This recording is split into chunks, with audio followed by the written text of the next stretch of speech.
नमस्कार, राष्ट्रपोष से मैं पवन केसवानी। जिन राज्यों में विधानसभा के चुनाव होते हैं वहां की अब पहले से कहीं ज़्यादा जागरूक हो चुकी जनता प्रश्न करती है कि सरकार किसकी बनेगी, टिकट किसे मिलेगी। ऐसे प्रश्न आमतौर पर पहले दबी जुबान में पूछे जाते थे। अब सोशल मीडिया के दौर में लोग खुलकर बात करते हैं और अपनी प्रतिक्रिया देते हैं। छत्तीसगढ़ में ये चर्चा अब आम हो चली है कि अगली बार सरकार किसकी बनेगी।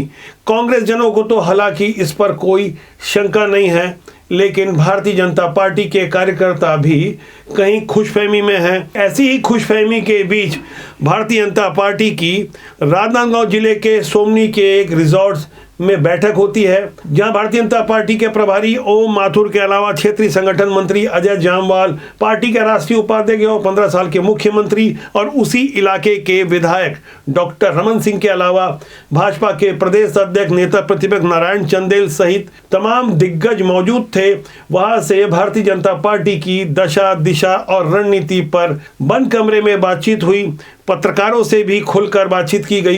कुछ प्रश्नों का उत्तर घुमा फिरा कर दिया गया, लेकिन यहां भारतीय जनता पार्टी के नेता जिस तरह से उत्साही नजर आए उससे कुछ और तस्वीरें निकलकर सामने आ रही है। भारतीय जनता पार्टी के रणनीतिकार आगामी नीतियों पर जब बात कर रहे थे तब अंदर की ढेर सारी बातें हम तक पहुंची कि भारतीय जनता पार्टी आने वाले दिनों में कि किस तरह से नए कलेवर के साथ खुद को प्रस्तुत करने वाली है। छत्तीसगढ़ की राजनीति में रुचि रखने वाले लोगों में एक आम चर्चा है कि ओम माथुर अब क्या करने वाले हैं। ओम माथुर वो शख्सियत हैं जो 24 करोड़ की बड़ी आबादी वाले उत्तर प्रदेश के भारतीय जनता पार्टी के एक नहीं दो बार चुनाव प्रभारी रह चुके हैं, गुजरात के प्रभारी रह चुके हैं और अब 3 करोड़ से भी कम आबादी वाले छत्तीसगढ़ के प्रभारी हैं। यही कारण है कि कांग्रेस जन उनके बारे में कयास लगा रहे हैं। हालांकि कांग्रेस ने भी अपना प्रभारी अभी हाल में ही बदला है। कुमारी शैलजा के रूप में नियुक्ति हुई। कुमारी शैलजा ने यहां आकर एक महारैली भी की, लेकिन ओम माथुर लगातार बैठकें ले रहे हैं। वे लगातार नए नए अपडेट्स के साथ आगे बढ़ रहे हैं। सोमनी के बाद बालोद में बैठक हुई, लेकिन उनसे कहीं आगे क्षेत्रीय संगठन महामंत्री अजय जामवाल जो कि नॉर्थ ईस्ट के प्रभारी रहे हैं, उनके बारे में भी एक बात साफ है कि वे संगठन के प्रति समर्पित हैं और सबसे आसानी से मुलाकात करते हैं। यही कारण है कि अब छत्तीसगढ़ में भारतीय जनता पार्टी के जमीनी कार्यकर्ताओं की शिकायतें कुछ कम होती जा रही है। इन्हीं शिकायतों के बीच पत्रकारों ने ओम माथुर से प्रश्न किया कि आखिर भारतीय जनता पार्टी का चेहरा कौन सा होगा। कांग्रेस ने तो अपना सीएम चेहरा लगभग स्पष्ट कर दिया है कि भूपेश बघेल ही मुख्यमंत्री का चेहरा होंगे। ऐसे में ओम माथुर ने वही उत्तर दिया जो डॉक्टर रमन सिंह ने बहुत लंबे समय बाद अपनी प्रतिक्रिया के माध्यम से व्यक्त किया। ओम माथुर कह रहे थे कि संसदीय दल इसे लेकर तय कर लेगा। यहां गौर करने वाली बात यह है कि डॉक्टर रमन सिंह से अपेक्षा थी कि वो चुनाव हारने के बाद लगातार सक्रिय रहते, पार्टी भी सक्रिय रहती। लगभग 4.25 साल तक भारतीय जनता पार्टी की सक्रियता न के बराबर थी। हालांकि इस बीच लंबा समय कोरोना काल का था।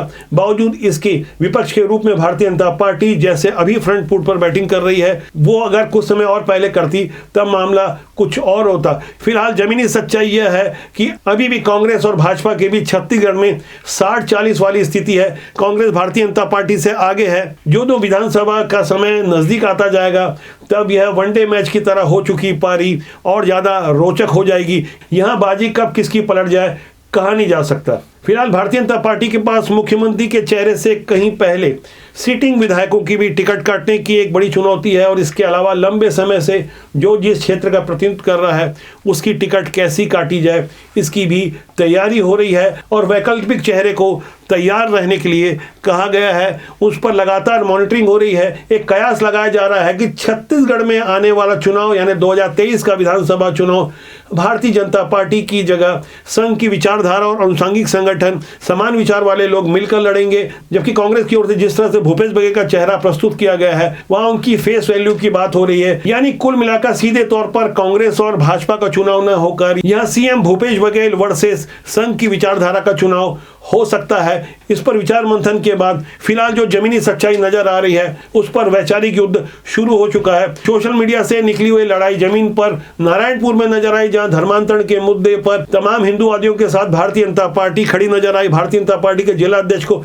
गिरफ्तार किया गया। यहाँ भारतीय जनता पार्टी के सांसद, विधायक और तमाम नेता जाकर सड़क पर धरने पर बैठ गए। इस तरह से धर्मांतरण के अलावा तुष्टीकरण जैसे तमाम वो मुद्दे हैं जिसके लिए भारतीय जनता पार्टी जानी जाती है। अब खुलकर सारी बातें हो रही है, घुमा फिरा कर कोई बात नहीं कही जा रही है। अब लगातार भाजपा के सीनियर विधायक बृजमोहन अग्रवाल के बयानों पर गौर कर सकते हैं, जो लगातार एक के बाद एक सरकार पर हमले कर रहे हैं। यूं तो बृजमोहन अग्रवाल अपनी तेज तर्रार छवि के लिए जाने जाते हैं, लेकिन जिस तरह से एक के बाद एक, शायद ऐसा कोई दिन नहीं होता होगा जब बृजमोहन अग्रवाल सरकार पर हमले नहीं करते। कमोबेश ऐसे ही हालात भारतीय जनता पार्टी के दूसरे नेताओं के भी हैं। शायद उन्हें यह समझा दिया गया होगा कि अभी नहीं तो कभी नहीं। राजनांदगांव जिले के सोमनी के जिस रिजॉर्ट्स में पत्रकार वार्ता हो रही थी, वहां मैंने प्रदेश भारतीय जनता पार्टी के अध्यक्ष सांसद अरुण साव से एक प्रश्न किया। हालांकि उन्होंने सीधे तौर पे कोई उत्तर तो नहीं दिया, लेकिन जिस तरह से वे कॉन्फिडेंट नजर आ रहे थे उस पर आप गौर करें। मैंने प्रश्न किया था कि पिछले दिनों सीएम भूपेश बघेल ने यह दावा किया कि भारतीय जनता पार्टी के शासनकाल में ज्यादा चर्च बने हैं, क्या आप इस चुनौती को स्वीकार करते हैं? इस पर मैंने उनकी प्रतिक्रिया चाही थी। दावा किया गया है कि चर्च का निर्माण भाजपा शासन में ज्यादा हुआ है और एक तरह से चुनौती प्रस्तुत कर रहे हैं। क्या आप आंकड़े मांगेंगे और इस चुनौती स्वीकार करेंगे? देखिए, मैं आपसे ये कह सकता हूं कि जब भी कोई बड़ा विषय आता है, भूपेश बघेल जी उस प्रश्न का जवाब देने के बजाय आरोप लगाने का काम करते हैं। आज भूपेश बघेल जी इस बात का जवाब दें कि क्या छत्तीसगढ़ में धर्मांतरण नहीं हो रहा है? क्या नारायणपुर की जो घटना हुई है वो धर्मांतरण को लेकर आदिवासी समाज में जो विषय चल रहा है उसको लेकर नहीं है? आरोप, आज आप राज्य के मुख्यमंत्री हैं, जनता के प्रति आपकी जवाबदेही है। जवाब तो आपको देना पड़ेगा कि कैसे खुलेआम आज छत्तीसगढ़ में धर्मांतरण का काम हो रहा है। आप अपनी संवैधानिक जवाबदारी से, जनता जवाब पूछ रही है, उसके जवाब देने से आप बच नहीं सकते हैं।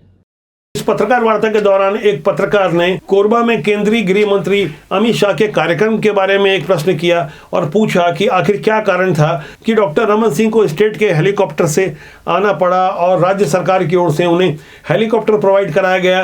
राज्य सरकार के उस एहसान को याद दिलाने की कोशिश की गई। तमाम ऐसे मौके आए जब प्रदेश भाजपा अध्यक्ष असहज होते हुए भी आत्मविश्वास से लबरेज नजर आ रहे थे। पत्रकार वार्ता की कुछ झलकियों पर आप गौर करें। बार बार जो भी प्रदेश में, छत्तीसगढ़ एक शांतिप्रिय राज्य है, बार बार जो भी हिंसा हो रही है और जो भी दंगे हो रहे हैं उसमें डायरेक्ट और इनडायरेक्ट बीजेपी का क्यों इन्वॉल्यूशन सामने आता है? देखिए, हम लगातार इस विषय को लेकर आंदोलन कर रहे हैं, कह रहे हैं, बार बार लगातार कह रहे हैं कि छत्तीसगढ़ आज अपराध का गढ़ बन गया है, छत्तीसगढ़ भ्रष्टाचार का गढ़ बन गया है, छत्तीसगढ़ आज धर्मांतरण का गढ़ बन गया है, छत्तीसगढ़ माफिया का गढ़ बन गया है, राज्य में कानून व्यवस्था की स्थिति पूरी तरह से चौपट है।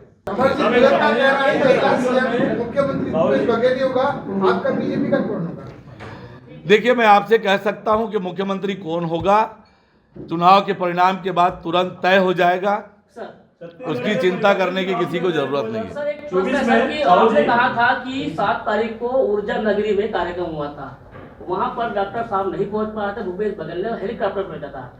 क्या नहीं पहुंच पाना या फिर दरकिनारा कर देना हो रहा है रमन सिंह डॉक्टर साहब के? वहाँ पोस्टर भी नहीं लगा है, पहला। दूसरी बात यह है कि राजनांदगांव को ही क्यों चुना जाता है कि जब बड़ी बैठक होती है राजनांदगांव कोई टूटता है तो बैठक यहाँ? देखिए, भारतीय जनता पार्टी लगातार अलग अलग स्थानों पर बैठक करती है। राजधानी में भी बैठक होती है, धमतरी में हमारी बैठक हुई और अगली बैठक हमने अंबिकापुर तय कर लिया है। 21-22 जनवरी को हमारी प्रदेश कार्य समिति अंबिकापुर में होने वाली है।